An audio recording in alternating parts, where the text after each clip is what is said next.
a cause for national and family celebrations. What the hell's that like when you're on the balcony? The Queen goes out the centre door, and then all the cousins go to the sides. So I'm meeting the cousins, who'll share with me what it means to be part of this extraordinary family. The Queen Mother has said that Mummy was like a third daughter. Yeah. Revealing more about their most famous relation through private letters. With love from your godmother, Elizabeth. Personal photographs and rare memorabilia. So this is all the European families. Nadine is your mother? Yeah. Oh, okay. gosh, yes. Sharing treasured memories for the very first time. I always got a Christmas present. I got a twister. From the Queen? Yes. I'll be learning more about royal life in modern Britain. I certainly was put in Queen as a potential partner for Prince Charles. And I get called Lady Mountbatten at work a lot. On this road trip through the dynasties. How many would you estimate there to be? So many is not true. They bred like rabbits. And can I find a new cousin to take their place in the royal family tree? We have found some connections. Oh, wow. And we can confirm. Yeah. Wow.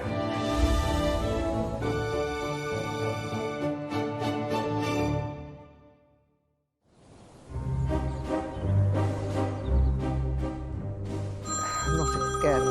Hello? Hi there, is that Mrs. Romanoff? Technically, no. Mrs. Romanoff would be my mother. What are you selling me? Oh, well, this is very exciting. I'm on my way to meet my first of the Queen's cousins, Princess Olga Romanov. As you can see, I've travelled to inner Bulgaria. That's nonsense, we're in Kent. We're right in the middle of Kent, Kentish countryside. You can't really stop dust in a place like this. Even if I had a full staff, it would be pretty tricky. Oh, bugger. Olga lives at Provender House, which dates back to the 13th century. Often in the company of daughter Alexandra, affectionately known as Poggy. Why are you taking my tea towels and not their tea towels? You haven't washed theirs. I have! Where? What, these aren't washed? And grandson Andrew. Andrew, can I have a biscuit? Andrew. Princess Olga Romanov. Her great-uncle was Tsar Nicholas II, the famous last Tsar of Russia, who was a first cousin of George V. They looked almost identical, I think. They had sort of big moustaches. So therefore, Olga is the Queen's third cousin. She's a princess. She's called Olga. The Queen used to take Charles and Anne to have tea with my grandmother, and they apparently had beautiful manners, and I had terrible manners. Ow!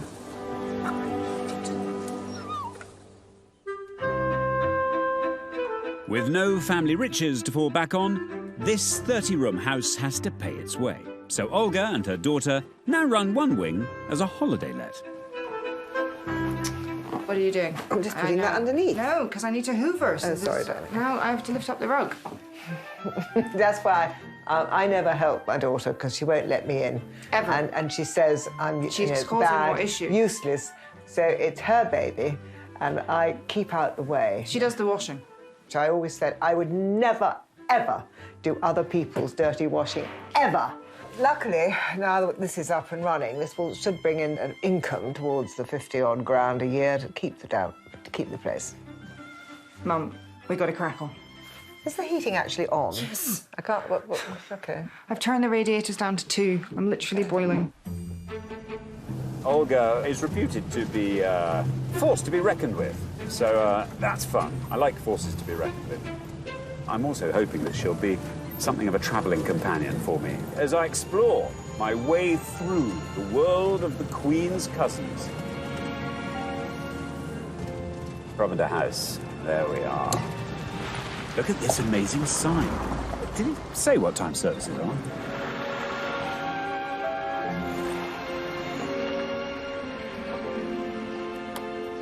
Hello. Welcome to Provender. I'm Alexander. I'm Olga. Hi. I call you Olga. Please do, yes. And who's this? Yes, this is Andrew, aged 20 months, the youngest grandchild. Hello, Andrew. He doesn't look very impressed, does he? He doesn't Not like the yet. rain. No, no. Do come in. Lovely, thank you. Watch the slipperiness. What an amazing house. It has its moments. I bet it has. Watch your hand. Be careful, because Look at this. it eats hands. Extraordinary door. It is extraordinary. Look at that. Right, Fabulous. so I'm going to light the fire, first of all, because we're going to eat lunch in here, and it's really cold, so the fire has to be done first. The portraits in here, Yeah. the woman is my mother, in the days when there was a man to put logs on the fire before the wood burner. These ugly people are no relation. Granny bought them for wall space, because they really are particularly hideous. It would be awful to find out, actually, that they were related, but I was always told they weren't. They seem to have had their foreheads shaved or something. Something monstrous going on. Look at most her, unfortunate. very magisterial. Poor woman. Yeah. Underneath, there's a photograph of the King and Queen of Denmark, who are my great-great-grandparents. He was known as the father-in-law of Europe because all his daughters married crown heads. One was the Empress of Russia, one was the Queen of England, and his son became the King of Greece. Now, they're also the great-great-grandparents of Prince Philip, the Queen, Constantine of Greece. That's why there's all that interbreeding amongst the royal houses, because you had to stick with your own thing. Yeah. Olga is an international cousin. The Queen's vast family tree connects at least 16 royal dynasties across the world.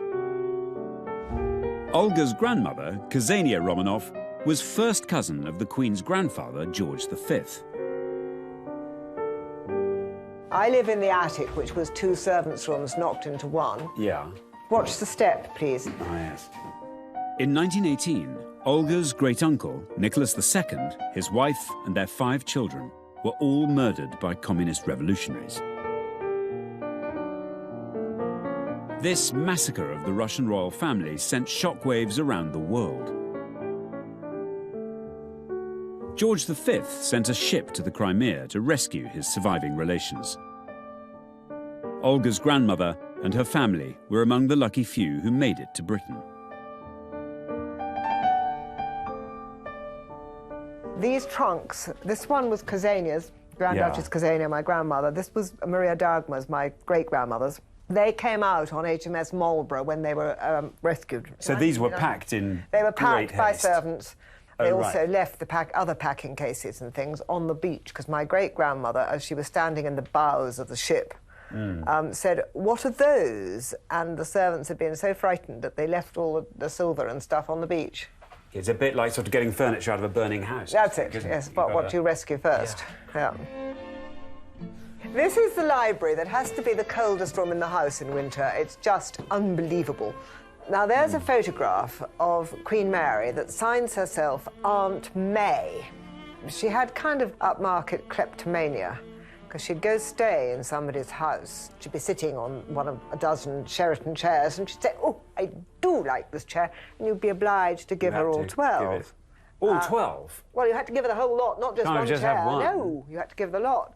So people got wise to this, and they'd say, "Oh, God, Queen Mary's coming to stay." So they'd put the good stuff in the attic and bring the more rotten stuff down. But no, she was famous for it. Absolutely famous. That's just hilarious. You know, outside church, So she'd say, everybody... "I do like that fur coat," and you'd have to give it to her. Thank God our royal family don't do that. But be very careful to go ahead, because my poor father lived here for 45 years and was always hitting his head. You just thought he might have learned. You would have thought, but, you know, people don't learn. Salad looks really nice. The 2 tossers. Sorry, Oh, it's look. taken a while. I didn't put dressing on because I wasn't sure whether you liked dressing or not. Love some dressing. Okay. Yeah, absolutely. Thank you. Cheers. Well, good Bottoms health. up. How very lovely to meet you. Well, it's good Thank to you so meet much. you. That's grand. I married a commoner. Right. I see. That noise, by the way, is the dog. It's not me. I know, I'm so That's sorry. Not me. What about your wider family? Because obviously you're a third cousin of the Queen. After the Revolution, when my Yes. grandmother came over, she was first cousin of George V. Right, of course. When my father was widowed, he married my mother without asking permission of the Queen at the time, which was the Queen Mother. And I believe that kind of pissed off the Queen Mother. And so his invitations to the palace and all that were kind of... Dried up. Yeah. The protocols were so The protocol was quite strict, yeah. A lot of that is basically a pile of poo. Yeah, and they thought of it as being a huge thing then, but it really, really is rubbish. I mean, do you feel robbed, in a way? Your family and its legacy, everything's been taken away by history. Or do you feel that actually you've been blessed by not having to carry that sort of yoke around you? Definitely blessed. Yeah. I would have made a lousy imperial princess. She'd have been a fantastic one. I think you'd have been great. What do you think? I scrub up well, but I mean, you don't want to scrub up every day. You want to be smelling of horse, and you don't want to have to be. I know I do. Tarted up. Yeah. No scrubbing up needed for our royal road trip around the Queen's family tree. Wow. Now then, and yes, you can regale me with stories as we go. Do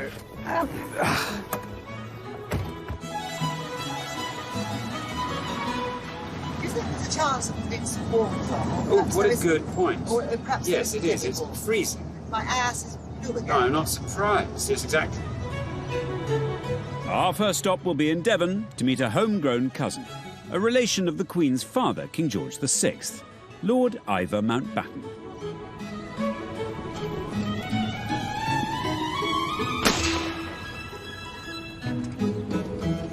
I think I was about 2 inches down. Do you want to walk up? That was clearly the first shot. Possibly. If you're going to shoot any animal, you want to make sure that your rifle is as accurate as possible. If this was the animal's head, I'd be way off.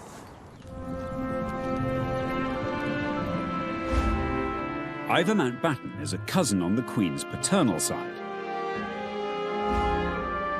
Ivor's father, David, and the Queen are both great-great-grandchildren of Queen Victoria. His most famous relation was Earl Louis Mountbatten, affectionately known as Dickie. The Queen was greeted by her cousin, Earl Mountbatten of Burma, who also welcomed his nephew, Prince Philip. Am I right in thinking that Ivor is related to the Duke of Edinburgh and to the Queen? Yes, I mean, that's a double whammy. so am I. Through the Danes. Through the Danes. I love the Danes. Yeah. Through your orbit of royal relations, how many would you estimate there to be?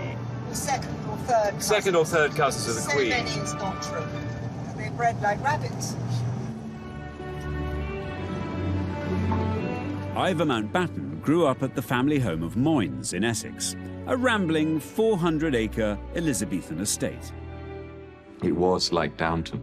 Yeah, we had a big household staff, literally just for 4 of us. We had something like 12 indoor staff. It was crazy. In 1997, Ivor and his first spouse, Penny, decided to downsize and moved to the 10-bedroomed Bridwell Park. Where were we in games last time? The last couple of times I've played, I've beaten you. You beat me? Yep. No. Yeah. No. Yeah, I know you stop because you're being beaten and then you say you've got a sore knee or something.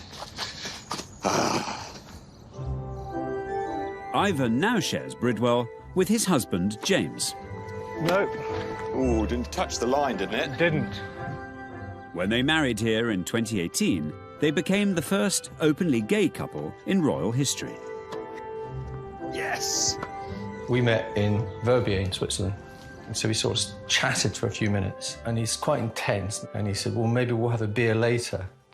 Did I? Yeah, you asked me. Really? I'm far too shy for that sort of thing. Oh, so, yeah. He said, maybe we'll have a beer later. And we kept in touch and talked for 2-3 hours every single night on the phone before we actually met up again. And then he came up to London, and I saw the teeth. Let's have a snog. No. You got me a new pair of teeth. So there was I thinking I was perfect. And James sends me to Hungary. No. And I got a complete new set of teeth. I think they're fabulous, I must say. So now I don't mind smiling. Before, I never used to smile. He's got a nice smile. I'm hoping staying the weekend here at Bridwell will give me real insight into Ivor's most famous relation. You will always remember that the Queen is the Queen.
And then he came up to London, and I saw the teeth.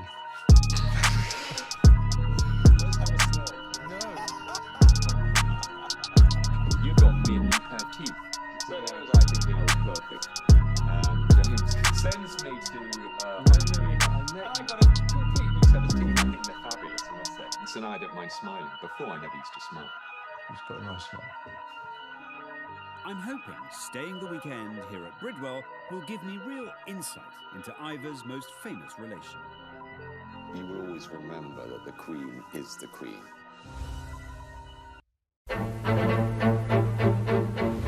Sorry, can you turn the heat down? Sorry, I have a bit, but it's not right here. up my nose.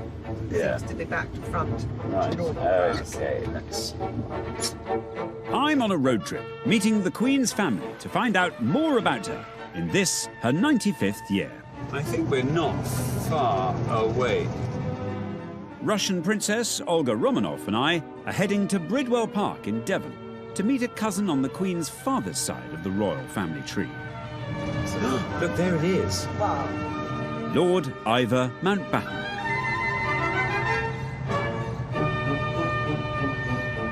My wish was always I could have a bedroom that overlooked my park. Overlooked your Not going to get that now. No. Well, you never know. You may. You may. Ivor and Olga are in fact cousins themselves, although, until now, they've never actually met. Oh, she's in the back. And the lovely dogs. Hello. Hello. I am indeed, and you're obviously Ivor. Hello, how are you? Hello, I'm James. Hello, Alexander, hello. very nice How to do you meet do? you. Yes. Very nice to meet nice you. to meet you too. Hello, Hi, this is James. Come on Yes. in. Nice. Lovely, thank you. Well, come into the library because I've got Thank you. something to Maybe show you you, should Olga. lead the way. Yeah, probably sensible. The decor is fantastic. So pretty. Thank you. Ivor's great-uncle, Earl Mountbatten, the Queen's cousin and great friend, was fascinated by their family tree.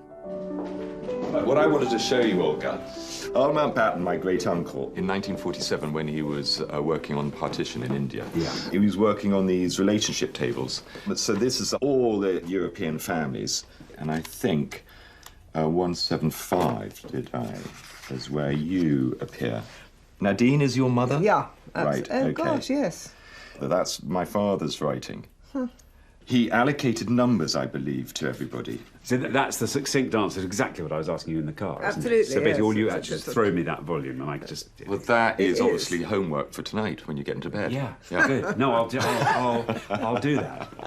So we are second cousins? I think we're second cousins once removed. Right. And my great-grandfather was Grand Duke Michael of Russia. Yes. Who would have been your grandfather's brother. Brother. Oh, okay. Right. Sandro's brother. Sandro, okay. Was my grandfather. There is a picture of him up there, actually, at the top. When he was very young, then? Yes. How interesting. I've never seen a young photograph of Sandro. It's time for Olga to leave me to it. James and Ivor give me a quick tour. So that's my father. As first cousin and close friend of Prince Philip, Ivor's father was best man at the Queen's wedding. The bridegroom, Duke of Edinburgh, was ready to make an early start. As it happened, it was a little too early. So, with his best man, the Marquis of Milford Haven, returned indoors until the appointed hour.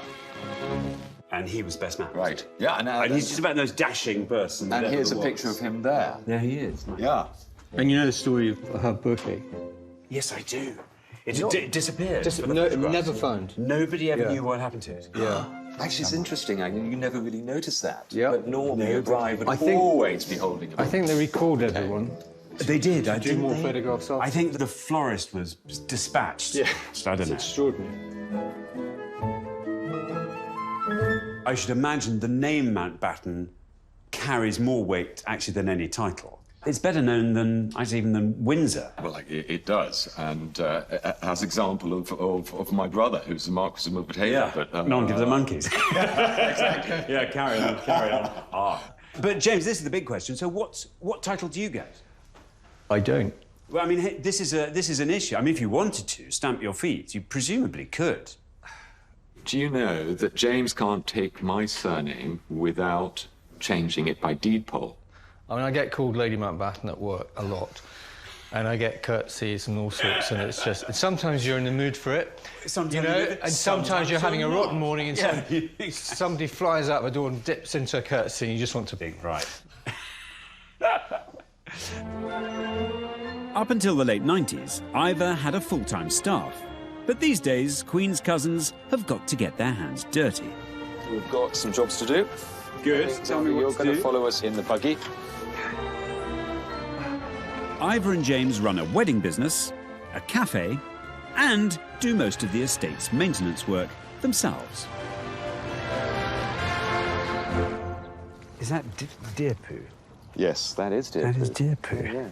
So these are all to come out? Yeah, Well, they're tricky, though. They are, I see what you mean. And mind your back and your knees. I've pulled my knee. Good smell, isn't it? We've got another pair of waders. I should go get those. Do you think? Oh, Lord. Oh, no, hang on. Whoa. This presumably is exactly what you imagined life as a member of the extended royal family would entail. Yeah, no surprises here at all. Yeah, literally knee-deep in shit. Knee-deep in shit, stench. I thought there'd be a lot of people around to do this sort of thing. Flunkies are there none. Very thin on the ground. This. Welcome to my world, Xander. Come on. It's done nothing. No, it's done nothing. You're completely right. Total waste of time. Yeah. Total waste. And now try and move. I'm gonna have a bath. It's nap time. It's nap time? Yeah. And then we reconvene for drinks? Yep. Lovely. After a quick refresh, it's time to get ready for dinner. But this isn't quite your average Saturday tea time. There's a chef in the kitchen preparing our supper. And I've been told the dress code is a smoking jacket and no tie. So I've brought my best with me.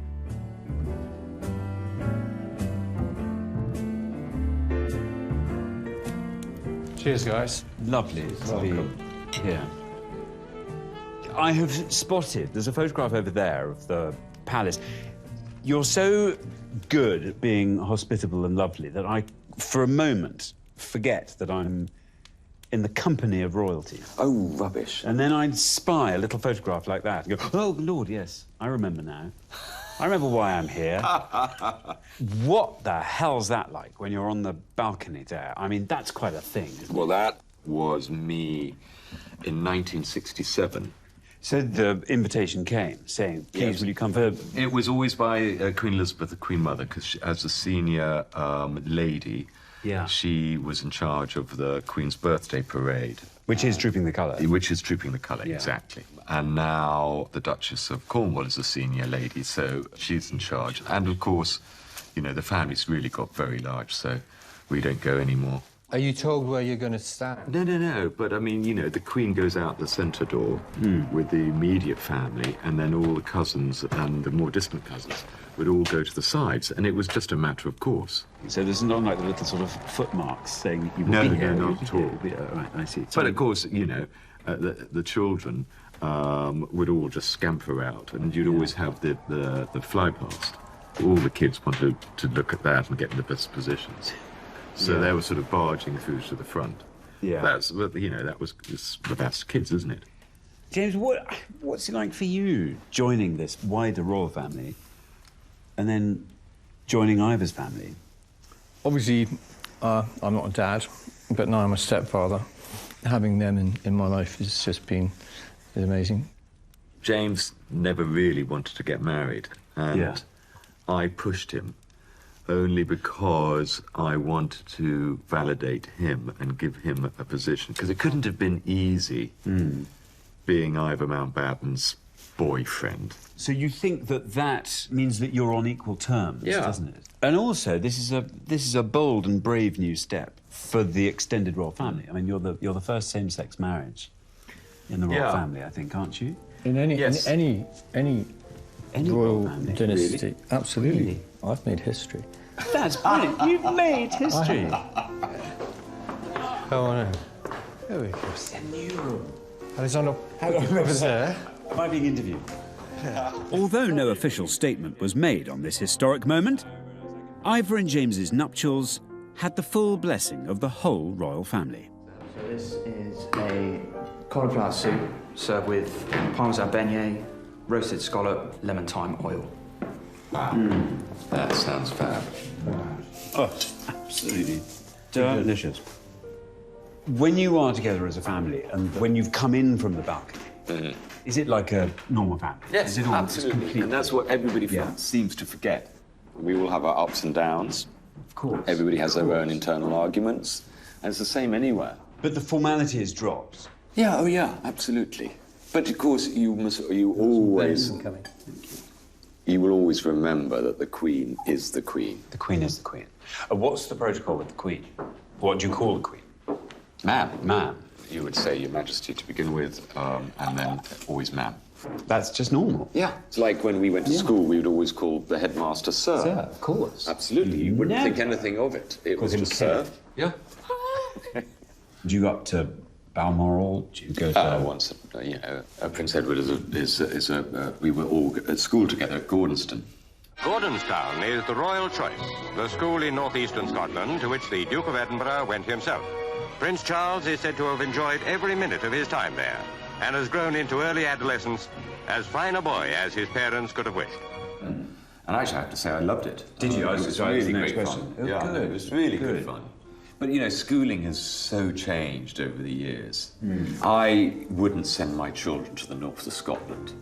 But when we were young, parents didn't really have an awful lot to do with their children. You know, and I think it was a fabulous school because it taught us a lot of independence. We all learned to sail.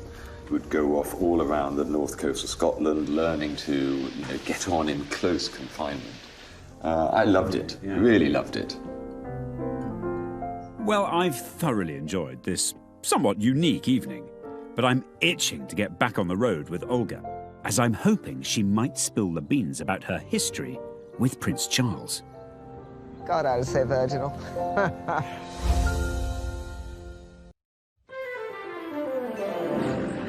I'm on a road trip, hoping to get to know Her Majesty a tiny bit better through the eyes of her family.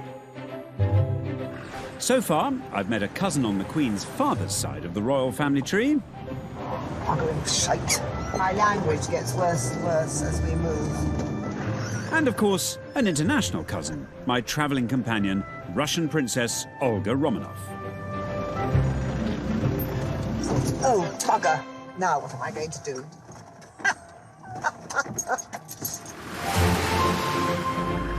I mean, is there still a fairy story thing that attaches to royalty, do you think?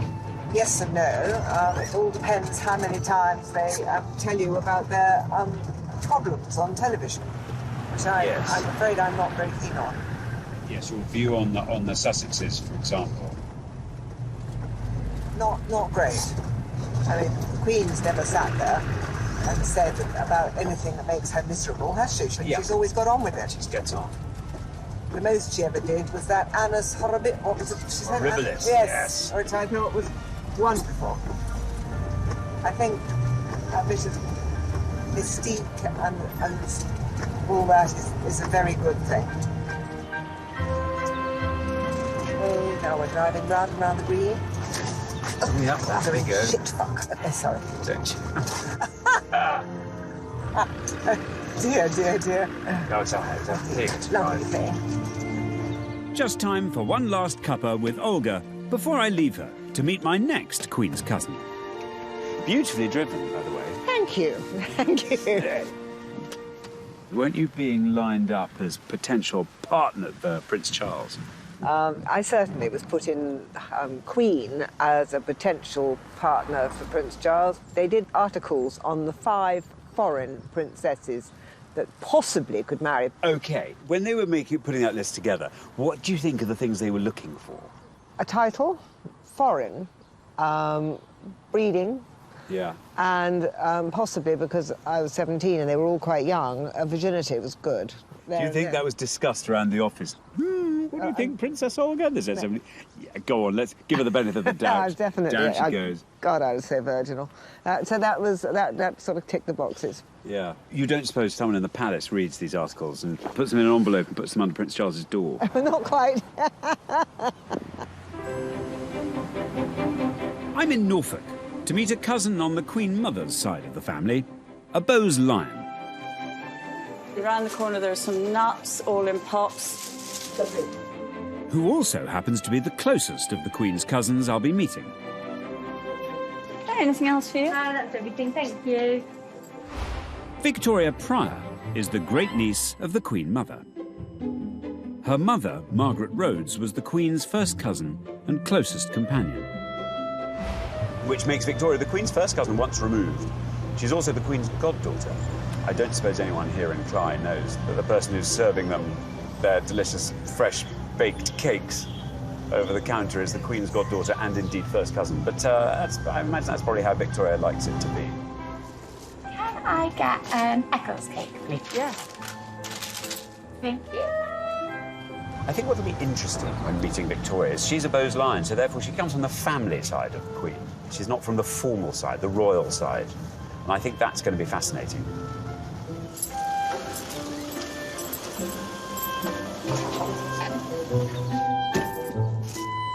Victoria.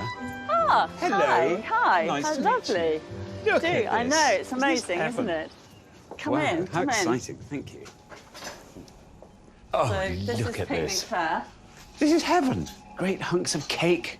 You've got to have hunks of cake. Has the Queen been here? I have to ask. No. She did say she must come, but it's too difficult. You'd have to close all the roads and you'd have to do this. And, yeah. you know. Sophie Wessex has been quite a few times. Yeah. Nobody notices her.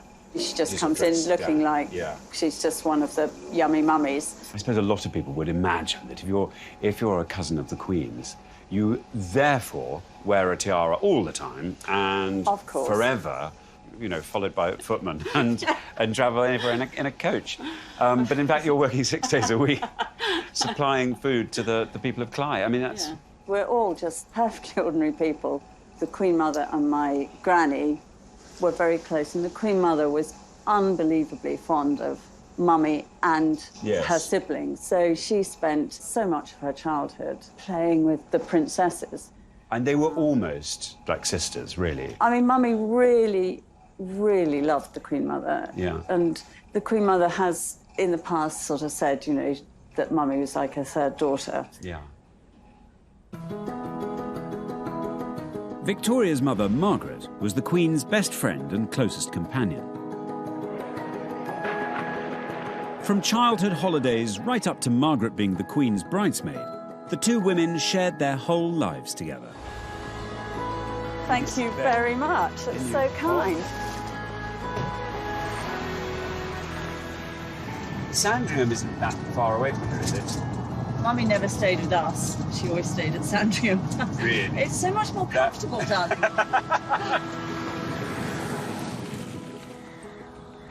What I think so fascinating is that being a Bowes lion, you're very, very, very close to the royal family and completely normal. Yeah. You know, your relationship with them is just like any family relationship. Yeah. They just happen occasionally to have to run off out through that door and wave from a balcony, and then back they come in. You look at a picture like this, which I have to say is one of my favourite pictures of the Queen with your mother. It kind of sums it all up. I know. Just total normality. Total normality, and look how happy she is. Well, they're both in Scotland. So that makes them both happy to begin with. Yeah. And they are showing off their shoes that they had made in the 40s together. They're identical shoes. Just delightful, because your eye almost passes over, and then you go, whoa, that's cool. It's the I know, Queen. it just looks like two slightly elderly ladies in their kilts. Yes. I mean, the Queen would have loved just to have been a country lady with her animals. It's amusing the way she enjoys this, isn't it? Thank you.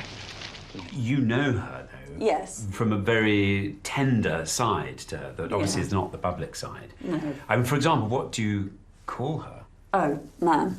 Ma'am. Yes. Mummy called her Lilibet, but we call her Ma'am. Ma'am. If she's staying, then first thing in the morning you curtsy, and then you don't have to curtsy after that. Really? It's the etiquette. That is the etiquette.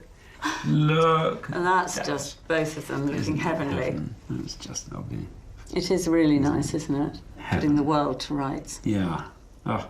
I mean, she's incredible the way she looks after everybody. You know, I mean, she looked after Mummy. You know, she was so good. At the end of 1980, when my father hadn't been terribly well, the Queen asked her if she wouldn't mind living in suburbia. And Mummy was like, yeah. And she said, well, there's a house in the Great Park, if you'd like it, which was a godsend. Yeah. And, you know, Mummy was back in the bosom of her family. Yeah. That's Mummy and the Queen Mother. I'm not sure where that is, actually. She would come and have a swift alcoholic. Dubonnie and it. And it. It was lovely. This is our wedding photo when John and I got married. Yeah. So that's at the Royal Chapel in the Great Park. Yeah. Yeah, I mean, a lot of the time people look and say, oh, it's a really nice wedding photograph. And then they go, oh, hang on a minute. Hang on a moment or two. As a goddaughter of the Queen's, does she send you postcards and things, or do you get... No. She used to, I mean, I always got a Christmas present. Did you? Yeah. That's pretty amazing. Always. I got a set of Winnie the Pooh books. Very important. I got Twister. Oh, from the Queen? Yes. Oh, that's brilliant. Oh, she goes even higher in my estimation now. Do you think she sat up with her Argos catalogue going through it? What would Victoria like? Yes, I wonder that. Look at these lovely letters. This one was when we asked her if she'd come to my wedding to John. I've marked down in my diary the date of October the 30th for the service of Blessing in Royal Lodge Chapel, and hope very much I'll be able to come, as it is down to be a Saturday, when I'm at Windsor. I hope you've all been enjoying your time up here. So this is Balmoral, I suppose. It's Balmoral there. The midges yesterday at the log cabin were a nightmare for the little children. It was lovely to see you at the Gillies Ball. With love from your godmother, Elizabeth. Ah. That's very lovely. Elizabeth R. Yes, so Elizabeth R. Yes, not me, Elizabeth. Oh. Yeah, no. Elizabeth. Oh. Ah, that's just one that just, you know, thank you from me writing to her. Dear Victoria, I much appreciate your thoughts and sympathy at the death of my mother.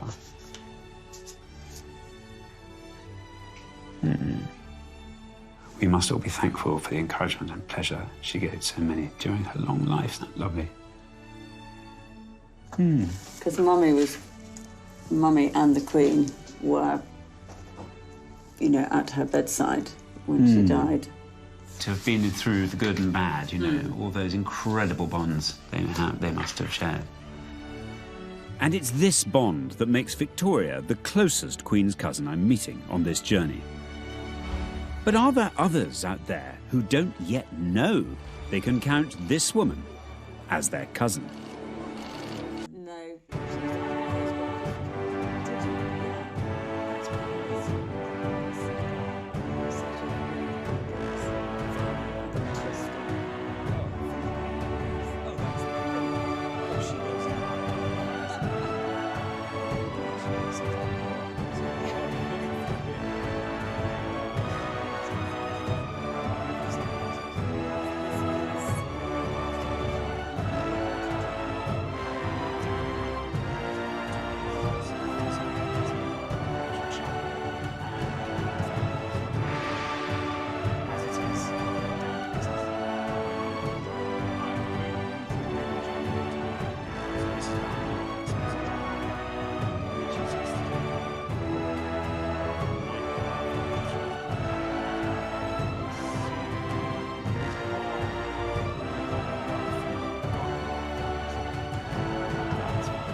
I've been immersing myself in the extraordinary world of the Queen's family.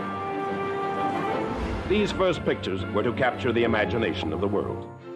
So far, I've met cousins from 3 branches of Her Majesty's family tree, which can be traced right back to King Alfred the Great in the 9th century. So, with such a huge family, how many of us, Joe Public, could also be related to the Queen? Apparently, 1 in 12 of us believe we might be. Laura. Hello, how do you do? Nice to meet you. And you. Now, there's so much to talk to you about. I'm in Oxford to meet Laura House, a researcher from Ancestry.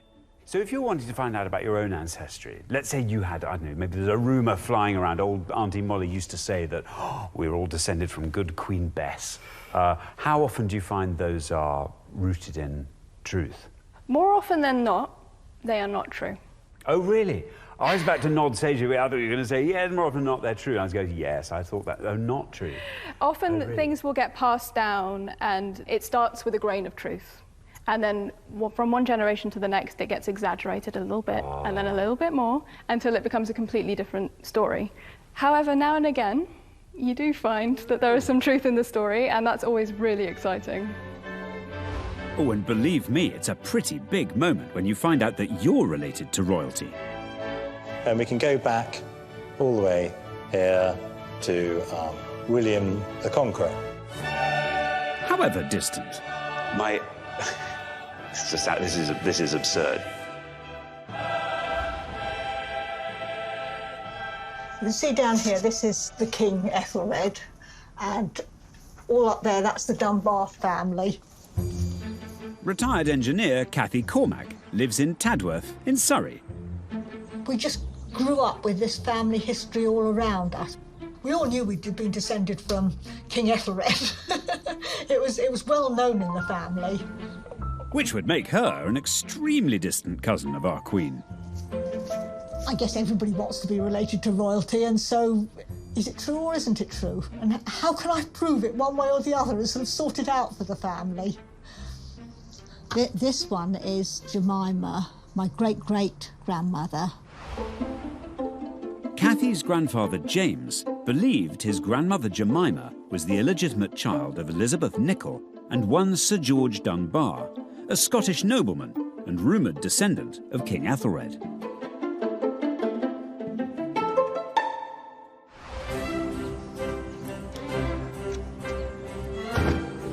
I think my grandfather would be very proud that I've continued on his lines with family research, because it meant so much to him that I think he'd be glad that at least one of his grandchildren was carrying on. We've arranged for Cathy to come and meet us. All she knows is that we've passed her family tree on to Ancestry to see what they can uncover. To have the family tree confirmed as being correct would be absolutely incredible. But whichever way it goes, I think it's still a wonderful story. All these things here. Aha! Cathy. Yes. Hello, how do you do? I'm fine, thank you. Hi. Very nice to meet you. I'm Alexander. Lovely to meet you. Okay, do you want to come over here? Yes. Come and stand. Take your station. Yes. Now, we are coming to the end of a journey that I think you've been on all your life. More or less, yes. So when did you first become aware of this story? I don't remember being first told about it, but I suppose I was about 5 or 6, you know, so I've just grown up with the idea. My grandfather used to live with us, and he always talked about it. Well, Laura's been working on what information she's had from you, and we are going to hear. I'm so excited. We're going to hear what you found. OK, well, Cathy, you found a baptism transcript, didn't you, for Jemima Dunbar? Yes. Showing that she was the daughter of George Dunbar. Yes. The issue was that you weren't sure if that was the Sir George Dunbar. No, that was really the issue, you know. That was the first issue. So we began by looking into parish records, and we can confirm that, in fact, Jemima was the daughter of Sir George Dunbar. Wow. Wow, I've got a little goosebump moment going on there. That is the first discovery. That's huge. It is. Well, that brings us to our next point. Yeah. So you believed that you were descended via Sir George Dunbar from King Ethelred. Yeah, yeah. And that King Ethelred was your closest royal ancestor connecting you to the Queen. Well, we have found some connections. Oh, wow. And you are also connected to the Queen via... Yeah. More. You are, in fact, a direct descendant of King James V of Scotland, who is the father of Mary, Queen of Scots. I haven't found that one. Wow. That's extraordinary. And we have a tree here that shows that through James V of Scotland, you are also descended from Henry VII of England and Elizabeth Plantagenet, the parents of Henry VIII. Yeah. So you are a Tudor, a Plantagenet of York. Yeah. You are a Princess of Scotland. Oh, fantastic. Oh, it's all true. It's all true. I was thinking that, you know, so there's probably some fantastic story made up in the Victorian times. Isn't that extraordinary? So there you are. You're a cousin of the Queen's. I've spent this entire show meeting cousins of the Queen's. Yes. And how lovely to meet another. Would you like to know exactly how closely related you are to the Queen? OK. You are the Queen's 13th cousin once removed. 13th cousin once removed. You are, in fact, related to the Queen in several different ways. You are also connected to her through her Bowes-Lyon side, so through Elizabeth, the Queen Mother. Oh, OK. So you are related to her on both sides of her family. You're a double cousin. Double cousin. What about that? Double cousin. Oh, well, you know, I'm surprised she doesn't invite me round Take to your tea. pick of which side of the church to sit on at royal weddings. That's amazing. Yes. That's quite an exclusive group. It is. Because they tended to marry within the nobility, so it's pretty special. It's so brilliant. How proud do you think your grandfather would be to learn all this? Oh, I think he would be over the moon about it. He never doubted it for a second. He was absolutely convinced of it. I think the rest of the family will be so excited that I'm... Won't they? So I'm so glad it's true. Me too. Well, I feel I know Her Majesty just a little bit better after spending time with some of her nearest and dearest. And as Cathy's story proves, there may just be a little bit of the Queen's DNA in all of us.